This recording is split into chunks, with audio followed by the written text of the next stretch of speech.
請問我哋嘅五星財神卡一套，我哋嘅超級無敵王牌係啦，咁就跟唔同嘅生肖啦。咁呢一個嘅位置咧，咁我哋咧就係唔同嘅生肖有唔同嘅本命佛啦。咁背面咧亦都係印咗個心經，外圈咧亦都有個六字大明咒，咁啊防止一啲嘅災厄啦、唔好嘅嘢發生啦。咁至於我哋嘅密宗叫做咧，最主要咧其實就係我哋護身啊，即係運樹啦。只要開運樹，咁就 A21，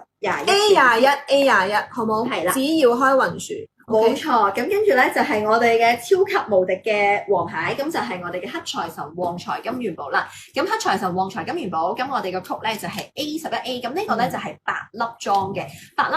A11B 咧，咁就係我哋嘅黑財神旺財金元寶，咁就係6粒。咁6粒嘅話咧，咁就可以擠喺我哋嘅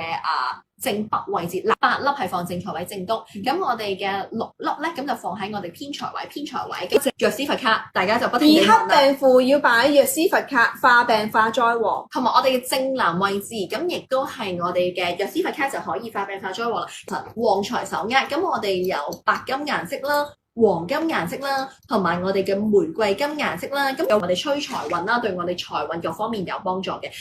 我哋文殊菩薩手握咁都係有3隻顏色嘅咧，咁第一啦就刻咗文殊菩薩嘅心咒，咁佢咧就第一對於我哋嘅人緣人際關係有所幫助，同埋最緊要啦咁就開智慧，咁我希望咧智慧上伴大家，好閃嘅，好 bling bling 嘅。因為我呢兩隻咧都俾大家睇下。嗱，許願環咧，亦都係代表住啦，呢一個咧就係印咗我哋嘅六字大明咒心經，咁所以呢一個嘅位置咧，其實係可以喐得到嘅咁樣啦。係啦，可以轉嘅。呢一條我都自己有帶住嘅喎。係，即係我自己有時咧。帶咗呢個咧，就係當你運氣唔好啊，個人唔開心嘅時候咧，咁你可以轉一轉，咁個人會開心啲啦。白玉靈珠咧，咁其實咧佢就並不是水晶嚟嘅，咁白玉靈珠啦，咁亦都係代表住啦，咁其實咧佢就係一個叫做我哋菩提樹嘅種子，咁呢一個咧就係我哋未成日聽啲人講咧，我哋會盤珠